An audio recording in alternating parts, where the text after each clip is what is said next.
The meeting room felt too warm, the air stifling as Octavia slid the termination papers across the glass tabletop. She didn't bother looking up from her tablet, her manicured nails tapping impatiently against the screen. "Your director has persuaded me you're no longer essential. We're restructuring," she said, voice clipped and efficient. My stomach clenched. 17 years. I'd given 17 years to building this company's entire digital infrastructure from nothing, now reduced to a 60-minute exit window. Garrison leaned against the wall, arms crossed over his chest. The slight upturn at the corner of his mouth told me everything I needed to know. He'd been gunning for me since the day he arrived 3 years ago. A woman who understood systems he couldn't comprehend was apparently too threatening to his fragile ego. Any questions? Octavia finally looked up, eyebrow arched, clearly annoyed that I hadn't already scurried away. I kept my voice steady. "Just one. Who's handling the adaptive cycling protocol?" Garrison straightened, stepping forward. "We're implementing always-on architecture. Your little cycling system was inefficient. Modern systems don't need rest periods." He said it with such confidence, such crushing arrogance. I nodded, knowing exactly what would happen. I designed their server infrastructure using biomimetic principles, systems that required periods of reduced load, just like human muscles need recovery. It wasn't a defect. It was deliberate design. Our servers used 40% less energy and had 70% fewer failures than industry standard. "I see." I stood, smoothing down my skirt. "Then I wish you luck. Security will meet you at your desk," Octavia said, already turning her attention back to her tablet. As I walked out, Garrison muttered, "Should have stayed in your lane, Linnea." I cleared my desk methodically, the security guard shifting uncomfortably beside me. I took my plants, my coffee mug, the photos of my daughter. I deleted nothing from my computer. I changed no passwords. I altered no settings. I simply gathered my personal items and walked out, head high as coworkers averted their eyes. At home, I kicked off my heels and opened a bottle of wine. The cycling protocol should have initiated at midnight, shifting processing loads and allowing different server clusters to enter low-power states. But they'd overridden it. My phone lit up at 3:17 a.m., 6 missed calls, 12 text messages, all increasingly desperate, systems crashing, customer data inaccessible, everything's overheating. "Call us back." I poured another glass and waited, watching the minutes tick by. By 4:30 a.m., Garrison called himself. "What did you do?" he hissed. "Absolutely nothing. That's the problem. Fix this now or we'll sue you into oblivion." "For what? Designing systems that worked perfectly until you broke them?" I took a slow sip. "Those servers were specifically calibrated for load cycling. Run them continuously at full capacity, and they'll burn themselves out. That's sabotage. That's thermodynamics. Check the maintenance logs. Everything was documented. You just never bothered to read them." 3 more hours passed. Octavia herself called next, her voice tense with barely controlled panic. "Name your price. We need you here now." Before we continue further, thank you for giving this story a chance. If you're enjoying this corporate revenge tale, please take a moment to like this video, subscribe to the channel, and hit that notification bell. Your support helps bring more stories like this one. Now, let's get back to Linnea's situation. My name is Linnea Arden. I'm 43, divorced, with a daughter in college. I climbed the IT ladder when women in tech were still novelties to be tolerated rather than colleagues to be respected. I built infrastructure systems that mimicked natural biological patterns, systems that breathe, rest, and regenerate. My approach saved millions in energy costs and hardware replacements, but try explaining biomimetic computing to executives who think technology should run like tireless machines. I started at the company when it was still a startup operating from a converted warehouse. Back then, Terrence, the founder, recognized my potential. "You think differently," he'd said. "That's exactly what we need." Under his leadership, I thrived, eventually becoming the chief infrastructure architect. Everything changed when Terrence sold the company 3 years ago. The new ownership brought in Garrison as technology director, a man with impressive credentials, but traditional thinking. From day one, he questioned my methods. "Servers don't need rest periods," he'd argue during meetings. "That's outdated thinking. It's not about what servers need," I'd explain. "It's about system longevity and energy efficiency." He'd dismiss me with a wave. "We need reliability, not your pet theories." I'd bite my tongue, knowing the data supported me. Our servers experienced 70% fewer failures than industry standard. Our energy costs were 40% lower. The numbers spoke for themselves, but Garrison wasn't interested in listening. The breaking point came 6 months ago when Octavia replaced our previous CEO. Young, ambitious, and eager to make her mark, she aligned herself with Garrison immediately. They shared the same vision: aggressive growth, cutting-edge appearance, and modern methodologies. My practical, sustainable approach didn't fit their glossy presentation slides. I tried adapting. I created reports showing the long-term benefits of my system. I demonstrated how our infrastructure outperformed competitors. I even attempted to modernize certain aspects to appease them. Nothing worked. In meetings, Garrison would interrupt me mid-sentence. "Let's move on to solutions that scale," he'd say, effectively silencing me. Octavia would nod approvingly, her attention already elsewhere. 2 weeks before my termination, I overheard them in the break room. "She's resistance we don't need," Garrison said. "Her systems are black boxes only she understands." "Can we replace her?" Octavia asked. "I've been documenting everything. We can transition within a month." I walked away quietly, heart pounding. I knew then what was coming, but I didn't intervene. I didn't sabotage. I simply waited. Now, as I held my phone with Octavia begging for help, I felt no joy, only confirmation. "I want 30% of what this outage costs you, paid as a consulting fee," I said calmly. "That's extortion," she sputtered. "That's the market rate for emergency rescue from catastrophic failure. Ask any disaster recovery specialist." She paused. "Fine, get here now." I took my time arriving. The server room was chaos, technicians frantically working while executives hovered. The hardware was literally smoking from being pushed beyond capacity. I addressed the room. "The system needs 12 hours of complete shutdown to cool and reset. There's no shortcut." Octavia paled. "That's millions in lost business." "Yes, and completely avoidable if you'd listened." Garrison stepped forward, face red. "This is ridiculous. We can force a reset and Garrison and permanently damage half your hardware." I cut in. "But please, go ahead, if you think you know better." The room fell silent. 12 hours, I repeated, "and I'll need complete autonomy to restore the systems properly." Octavia nodded tersely. "Do it." For the next 12 hours, I sat alone in the darkened server room, watching temperature gauges slowly drop.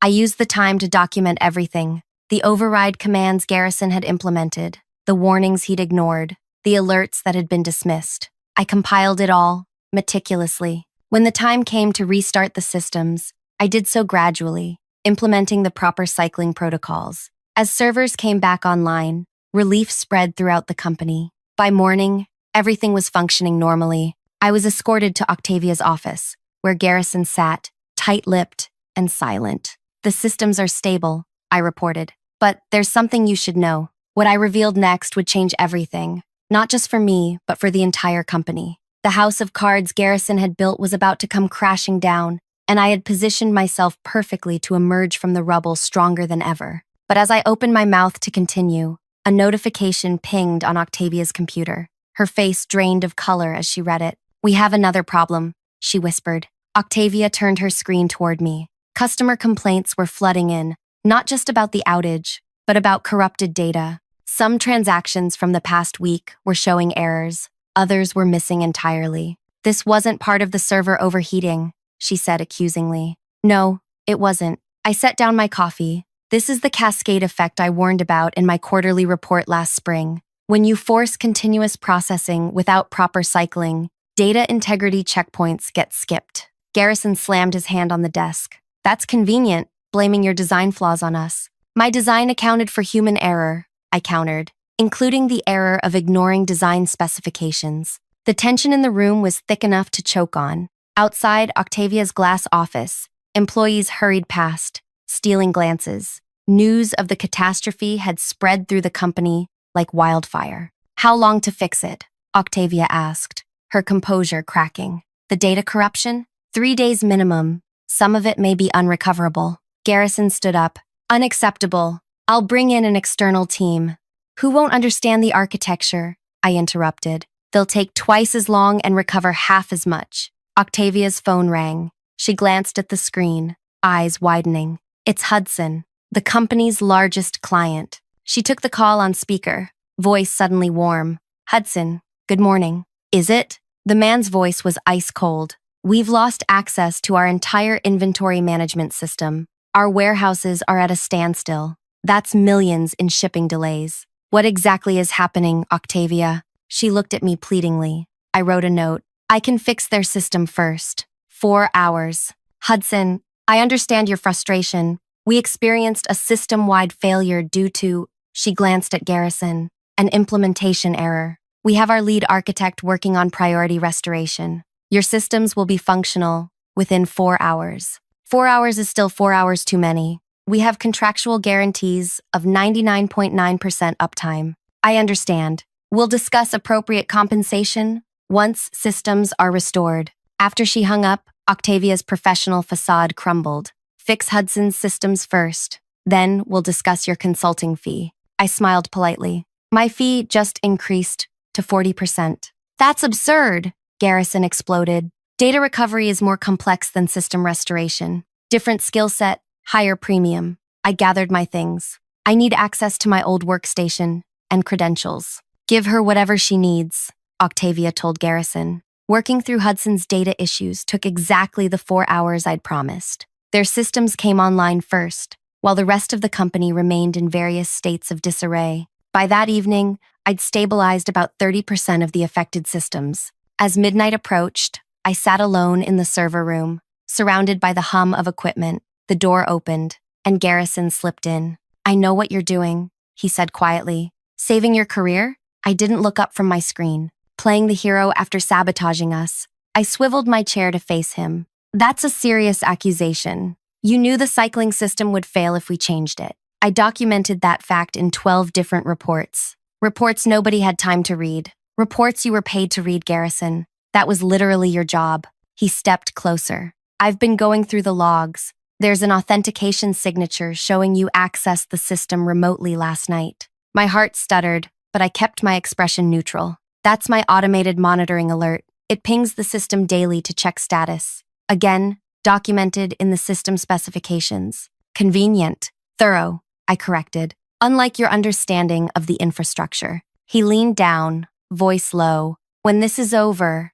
you're done in this industry. I have connections you can't imagine. Threatening the person saving your company. Bold strategy. The next morning, I presented a recovery timeline to Octavia. 5 days to full restoration, with critical systems prioritized. She looked exhausted, dark circles under her eyes. The board is meeting this afternoon, she said. They want answers. I'm sure Garrison has plenty of those. Her eyes narrowed. This was your system. You bear responsibility too. My system worked perfectly for 7 years. It failed the moment someone decided they knew better than its architect. Later that day, I was summoned to the boardroom. 12 executives sat around the table, with Octavia and Garrison at one end. I was directed to a seat at the opposite end, physically positioned as the adversary. Ellis, the board chairman, spoke first. Miss Arden, we understand you designed the infrastructure that failed. I designed an infrastructure that operated flawlessly for 7 years with zero unplanned downtime. It failed when Director Lowry overrode the core operating principles despite documented warnings. Garrison interjected. The cycling protocol was outdated technology. Every major competitor uses always-on architecture. Every major competitor has triple our hardware replacement costs and double our energy consumption, I countered. Ellis raised his hand. The question before us is simple. How do we prevent this from happening again? You restore the original cycling protocols, I said. Or we modernize properly with redundant always-on systems, Garrison argued. A board member leaned forward. What would that cost? Around $7 million for hardware upgrades, plus increased operating costs of roughly $2 million annually, Garrison said confidently. And to restore Miss Arden's system, zero additional cost. The hardware is designed for it. The room fell silent as they processed this. Ellis cleared his throat. Miss Arden, would you step outside while we discuss? In the hallway, I paced, running calculations in my head. The outage had already cost them at least $10 million in lost business and client compensation. My 40% fee would be significant. After 20 minutes, I was called back in. We've made a decision, Ellis announced. We'll be restoring your cycling protocol for now, but transitioning to a hybrid system over the next 6 months. We'd like to offer you a 3-month contract to oversee the transition.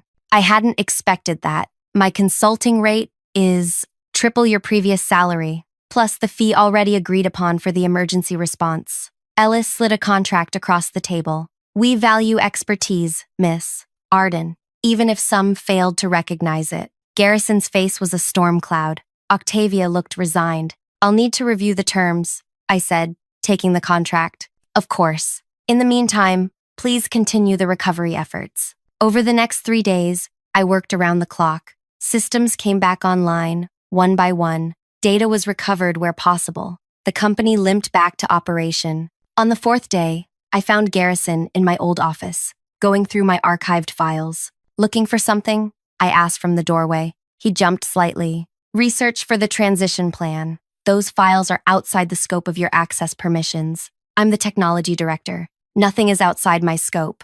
I stepped closer. You know what I think, Garrison? I think you're desperate to find evidence that I sabotaged the system. Because if you don't, everyone will know this disaster lands squarely on your shoulders. His eyes narrowed. The board may be temporarily impressed by your recovery efforts, but they see the bigger picture. Your system was a house of cards. My system was brilliant, and you know it. That's what really bothers you. That a woman created something you couldn't understand, much less improve upon. You're living in a fantasy world. He gathered his tablet. Enjoy your temporary victory. This company will be implementing my vision, not yours. As he brushed past me, I caught his arm. Before this is over, everyone will know exactly who you are. That night, as I reviewed the contract offered by the board, I noticed something peculiar. A clause regarding intellectual property that hadn't been in my original employment agreement. I called Mira, my attorney. They're trying to claim ownership of your biomimetic computing methodology,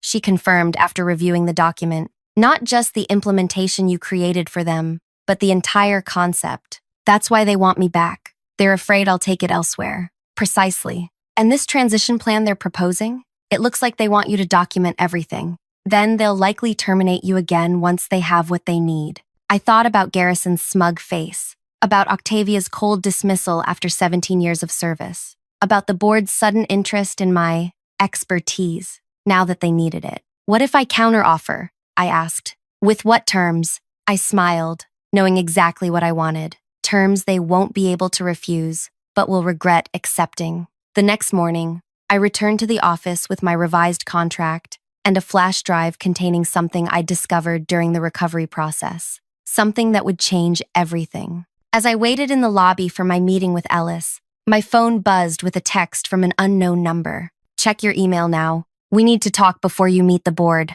I opened my email to find a message from Octavia's personal account, not her company one. The subject line read, "What Garrison didn't tell you." The attachment was a series of emails between Garrison and someone named Pierce at a competing company. My heart raced as I began to read, realizing I had underestimated just how deep this conspiracy went and how perfectly positioned I now was to exploit it. The emails unveiled a shocking conspiracy. For 6 months, Garrison had been feeding information to Pierce, the CTO of our largest competitor. Not just company gossip, detailed infrastructure vulnerabilities, client dissatisfaction metrics, and strategic roadmaps. The most damning email was sent just 2 days before my termination. Once Linnea is removed, we proceed with Phase 2. The system will fail within 72 hours of disabling her cycling protocol. When clients panic, your team can offer emergency migration services. Split the commissions 70/30 as discussed. My hands trembled as I scrolled through more messages. This wasn't just corporate sabotage, it was calculated destruction of something I'd spent nearly 2 decades building. I quickly forwarded the emails to my personal account and my attorney. Then I texted Octavia, "Meeting in 15 minutes, your office." When I arrived, Octavia was pacing, her usual confidence replaced with jittery anxiety. "I only found those emails this morning," she said immediately. "I was reviewing Garrison's communications after the board raised questions about his implementation decision. And I was blindsided. I had no idea he was working with Pierce." I studied her face for signs of deception. "You fired me on his recommendation. Because he showed me reports indicating your system was inefficient, reports that apparently were manipulated. She slumped into her chair. The board is going to crucify me. The board doesn't know yet? She shook her head. Just me. I wanted to speak with you first. I considered my options. The flash drive in my pocket contained not just Garrison's treachery, but something equally valuable. Proof that my biomimetic computing methodology had applications far beyond what the company had implemented. During the recovery, I discovered logs showing how my adaptive systems had automatically prevented 3 major cyber attacks last year alone, a feature I'd built in but never documented. Here's what's going to happen, I said calmly. We're going to meet with the board together. You'll present what you found about Garrison, and I'll present my contract revisions. They'll fire me, Octavia whispered. Possibly. That depends on how you handle the next hour. The boardroom was tense when we arrived. Ellis looked surprised to see Octavia accompanying me. Before we discuss my contract, I began. Miss Winters has information critical to the company's security. Octavia connected her laptop to the projector with shaking hands. As the emails appeared on screen, gasps and mutters filled the room. Ellis's face darkened with every slide. Where is Garrison now? He demanded. Security is escorting him from the building, Octavia replied, voice steadier than I expected. I've also initiated emergency protocols to lock down all systems he had access to and contacted our legal team about pressing charges. Ellis turned to me. Did you know about this? I discovered evidence of tampering during recovery, but Miss Winters identified the external connection. The half-truth came easily. Let Octavia have that small win. I had bigger targets. This is outrageous, one board member exclaimed. We could be facing massive liability if clients learn their data was deliberately compromised, not to mention the competitive intelligence that's been leaked, added another. I cleared my throat. There's more. I connected my flash drive. While recovering systems, I discovered that my adaptive infrastructure actually prevented 3 major cyber attacks last year through its self-healing protocols, attacks that were never reported because the system handled them automatically. I displayed the security logs, the timestamps, the blocked intrusion attempts. These security features weren't in any documentation, Ellis noted. They were proprietary innovations I was still refining, innovations that are part of my broader biomimetic computing methodology, which brings me to my contract revisions. I distributed copies of my counteroffer. The room fell silent as they read. This is unprecedented, Ellis finally said. My terms were clear. 1. Full ownership of my biomimetic computing, intellectual property, with the company receiving a perpetual but non-exclusive license. 2. Creation of a new Chief Innovation Officer position, reporting directly to the board, not to Octavia. 3. 15% royalty on all implementations of my methodology, both existing and future. 4. Public recognition as the creator of the technology in all company materials. 5. A seat on the board of directors. You're leveraging our crisis for personal gain, one member accused. I'm establishing fair value for innovations that saved this company from complete collapse. Twice. Once from external attacks you never knew about, and once from internal sabotage. I leaned forward. My technology is worth billions. You're getting it at a discount. Ellis studied me. And if we refuse, then I walk away with my IP, start my own company, and you lose not only your infrastructure, but your competitive advantage in the market. The negotiations lasted 3 hours. Voices were raised, threats made, lawyers consulted. By afternoon, we had a deal. Not everything I asked for, but enough. I would have my C-suite position, my IP ownership, with favorable licensing terms, and my board seat. Octavia survived, barely, demoted to regional operations, while the board searched for her replacement. She accepted her diminished role with surprising grace. As we left the boardroom, she pulled me aside. You could have destroyed me. That was never my goal.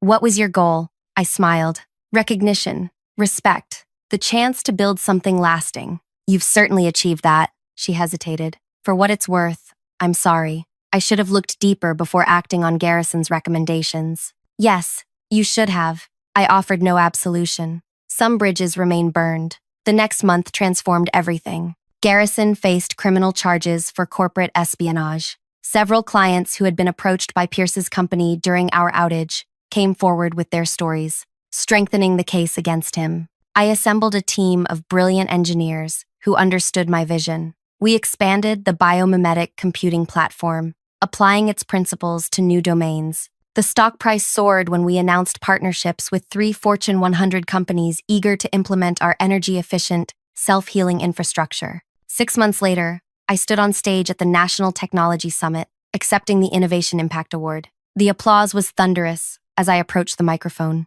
Thank you. This recognition means a great deal, particularly because it acknowledges something I've believed throughout my career, that the natural world offers profound lessons for technological design. Systems that breathe, rest, and regenerate aren't inefficient. They're sustainable. They're resilient. They're the future. From the audience, I spotted Ellis and the board members, beaming proudly, as if they'd supported me all along. Seated further back was Octavia, her expression unreadable. I'd like to share an insight that guided me through difficult times. I continued. Innovation doesn't fear disruption. It anticipates it. The systems I design expect failure and adapt to it, growing stronger in response. What I didn't say was how perfectly that principle had applied to my career. When they tried to discard me, they created the conditions for my greatest triumph. Garrison's betrayal, Octavia's poor judgment, the board's short-sightedness, all became leverage in my ascension. The sweet irony wasn't lost on me.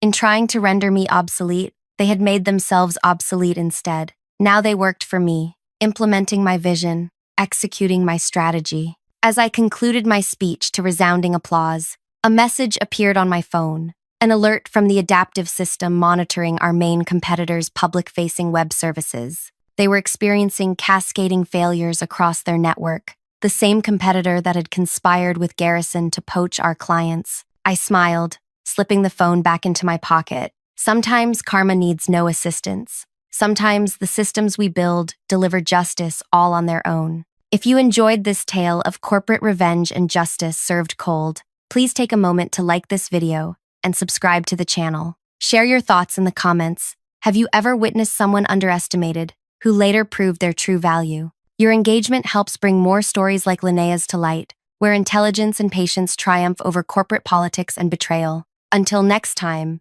remember that sometimes being declared obsolete just means they haven't caught up to where you already are.